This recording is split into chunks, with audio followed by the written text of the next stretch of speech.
Alright, well, it's been a while, but I'm uploading another video. Ooh.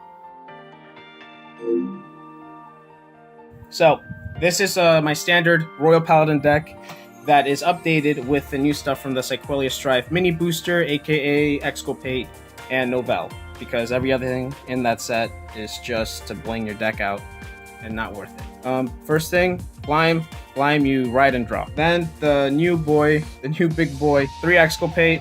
I've seen people run 2, 1, or none. I run 3. Why do I run 3? Because I want to see him in my hand, but I necessarily don't want to see him in my starting hand. I think 3 is a perfect number. I'm always seeing it in my hand before I have to write it, so it works for me. What he does is, when you place him, you gain a gift marker, and you counterblast 1, you soul blast everything in your soul except for 1 card. That means that when he attacks everything on your opponent's field. Then after he is done attacking, you put 2 cards from your hand into the soul, you retire him, and you ride a Flasher Blade from the soul, standing, so you get another attack. This is not the card that's going to make or break Royals, but it helps them out just a tiny bit. So now we have the grade 3s.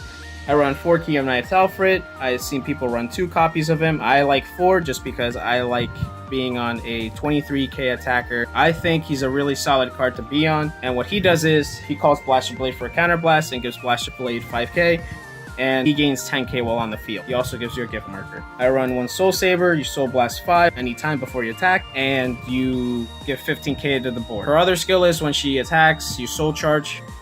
I run 1 Alfred early, then that rounds up the grade 3s and grade 4s. I run 9 in total. Then I run 4 Blaster Blade, Counterblast 1, retire anything on the front row. Gains a crit when he attacks, and you have 4 rear guards. So definitely a lot of pressure by early game. I run 4 copies of Akane. For a Counterblast, she is a 21k attacker, 26 if you Soul Charge trigger. Then to round off grade 2s, I run 2 Jaren.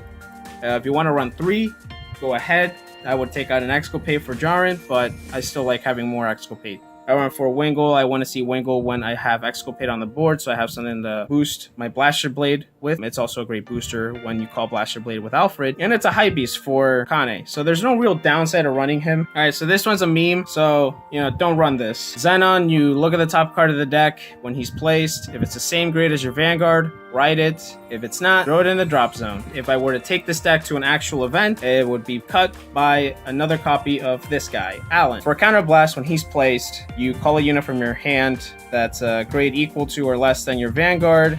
He gains 3k and you draw. Then I run the better version of him. I run 4 Marin. Marin does the same thing Alan does, except he can be on the field. 4 copies of Pongal. Pongal works with Akane because Akane calls Pongal. He Soul Charges when he's placed in the same column as another unit. So if you call him behind your Vanguard, or if you call him in front of Marin, he will Soul Charge. He gains 5,000 power if you Soul Charge a trigger. Then to the triggers, I run 4 DPG, and then I run 2 draw triggers.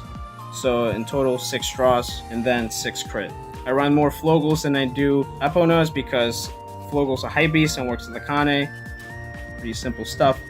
And then I run 4 heals, because if you don't run 4 heals, then I don't know what you're doing. So yes, that's the deck profile. But thanks for watching, thanks for sticking around, and hopefully hopefully I give you a good build.